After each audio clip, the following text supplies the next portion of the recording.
Assalamualaikum warahmatullahi wabarakatuh. Waalaikumsalam warahmatullahi wabarakatuh. Selamat pagi anak-anak. Pagi Bu. Bagaimana kabarnya hari ini? Baik Bu. Alhamdulillah ya baik. Sebelum pembelajaran dimulai, Ibu akan mengecek kesiapan kalian. Silahkan siapkan alat tulis kalian. Kemudian rapikan tempat duduknya ya. Kalau ada yang miring-miring, silahkan dirapikan dulu. Kemudian cek kolong mejanya, kalau masih ada sampah diambil ya, terus dibuang ke tempat sampah. Ya Bu. Sudah? Sudah Bu. Sebelum dimulainya pembelajaran pada pagi hari ini, alangkah baiknya kita berdoa. Berdoa menurut kepercayaan dan keyakinan masing-masing. Dimulai. Berdoa selesai. Selanjutnya, Ibu akan mengecek kehadiran kalian. Apakah hari ini semuanya hadir? Hadir semua Bu. Oke, berarti hadir semua ya. Ya Bu. Sebelum kita lanjutkan pembelajaran hari ini, Ibu mau bertanya, apa kalian masih ingat materi pembelajaran minggu kemarin? Masih ingat Bu. Tentang apa? Tentang ekosistem. Ya benar, kemarin kita sudah belajar tentang ekosistem. Ekosistem merupakan hubungan timbal balik antara makhluk hidup dan lingkungannya. Nah, misalnya nih, kalau suatu ekosistem lingkungannya terganggu atau tercemar, apakah berdampak kepada ekosistem? Iya berdampak Bu. Ya, pastinya nanti akan berdampak pada suatu ekosistem. Berhubungan dengan materi kemarin, hari ini kita belajar tentang pencemaran lingkungan. Nah, Ibu mau tanya nih, apakah kalian pernah lihat sungai yang ada di sekitarmu? Pernah Bu. Apakah airnya bersih, kotor, atau banyak sampah? Kotor. Masih banyak sampah Bu. Oh gitu. Nah, kalau sungai di tempat kalian kotor, banyak sampah, berarti itu sudah tercemar atau belum ya? Sudah Bu. Selanjutnya, Ibu akan menjelaskan tujuan pembelajaran pada pagi hari ini. Yang pertama, siswa dapat menjelaskan pengertian pencemaran lingkungan. Yang kedua, siswa dapat menjelaskan macam-macam pencemaran lingkungan. Yang ketiga, siswa dapat menjelaskan pengertian pencemaran air. Dan yang terakhir, siswa dapat mengetahui cara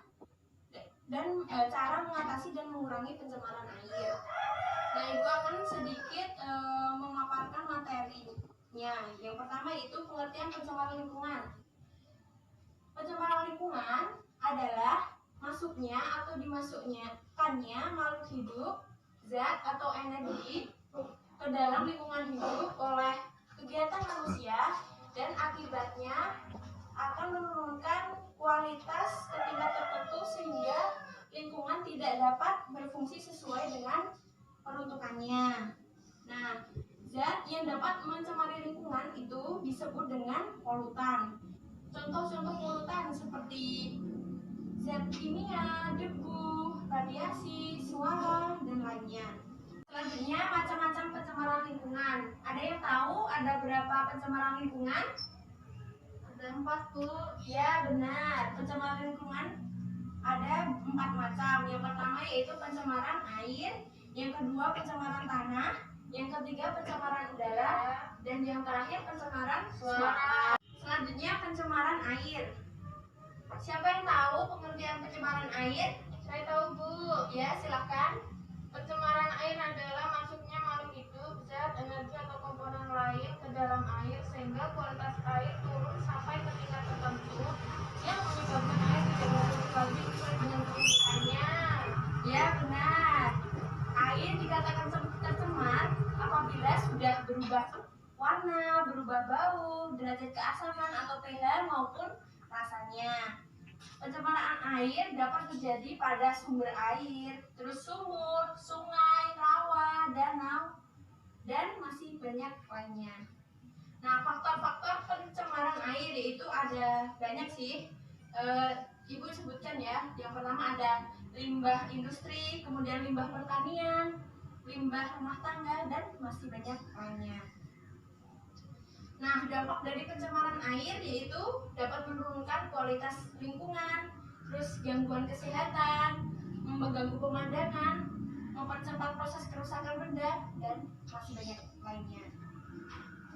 Dan cara menangani limbah cair atau padat itu dapat dilakukan 4R, yaitu yang pertama recycle, yang kedua reuse, yang ketiga reduce, dan repair.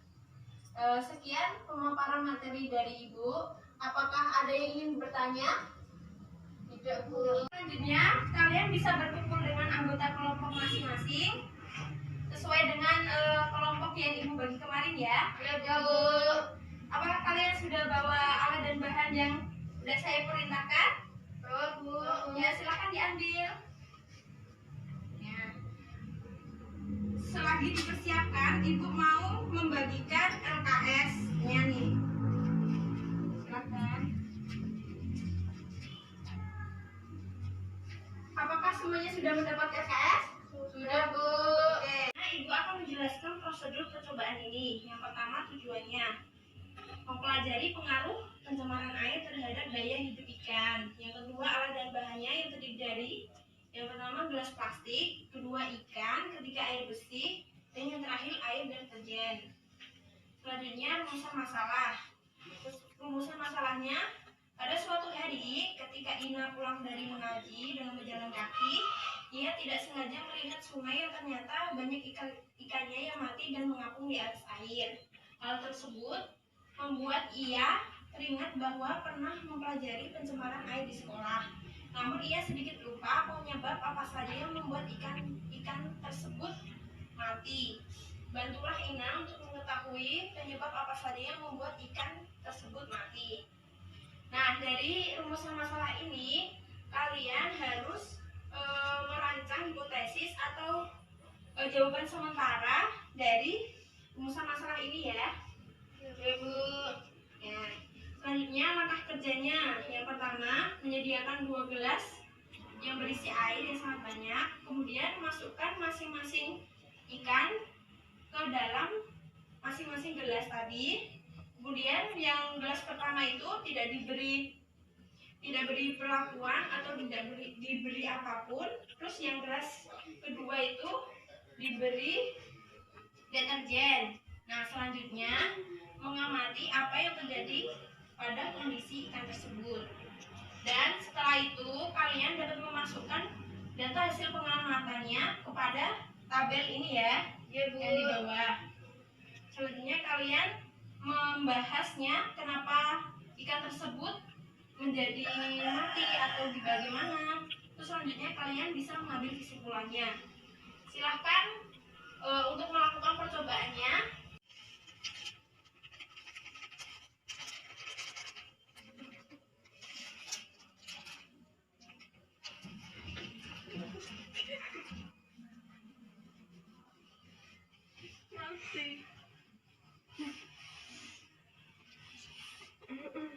Langsung mati.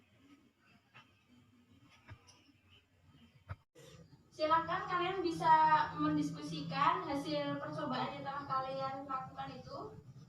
Ya, Bu.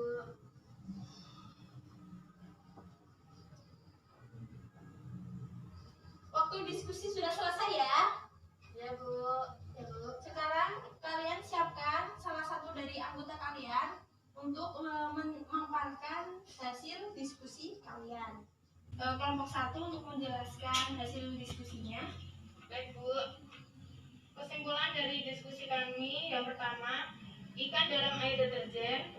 Karena deterjen mudah tercampur dengan air, jadi airnya akan menjadi keruh, sehingga sinar matahari dan oksigen sulit menembus air. Jadi ikannya sulit bernafas. Kemudian deterjen juga dapat menaikkan pH air dan menyebabkan ikan mati. Selanjutnya yang kedua yaitu ikan dalam air bersih. Ikan dalam air bersih yang belum tercemar apapun, sehingga ikan dapat hidup dengan normal. Terima kasih. Ya, terima kasih ya atas penjelasannya.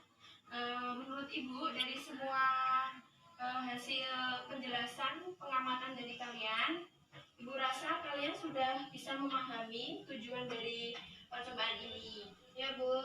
Selanjutnya selanjutnya kita akan mereview materi pembelajaran pada pagi hari ini. Tadi kita sudah belajar tentang pengertian pencemaran lingkungan, kemudian macam-macam pencemaran lingkungan, yaitu meliputi pencemaran air, pencemaran tanah, pencemaran udara. Selanjutnya kita sudah mempelajari pencemaran air, kemudian faktor-faktor pencemaran air, selanjutnya dampak pencemaran air, dan bagaimana cara mengatasi pencemaran air. Oke, apakah masih ada yang perlu ditanyakan dari materi yang tadi sudah kita bahas? Tidak ada, Bu. Ya. Oke, sekarang Ibu akan melakukan post test kepada kalian. Silahkan siapkan alat tulis kalian. Ibu akan membagikan soalnya.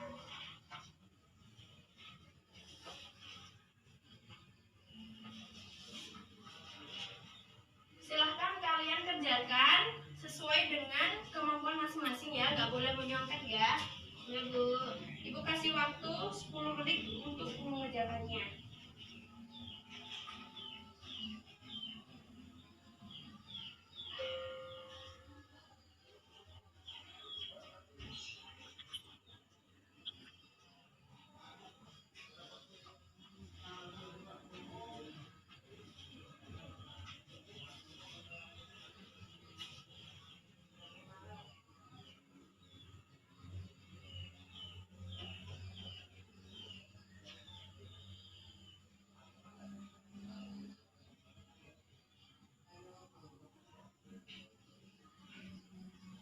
Oke, waktunya sudah habis ya.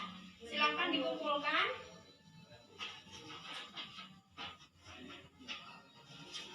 Sudah semua? Sudah. Waktunya sudah habis. Pertemuan pada pagi hari ini kita cukupkan. Nah, untuk pertemuan selanjutnya kita akan membahas tentang pencemaran tanah dan udara. Kalian belajar di rumah ya nanti ya. Ya, Bu. Oke, sebelum pembelajaran diakhiri, alangkah baiknya kita tutup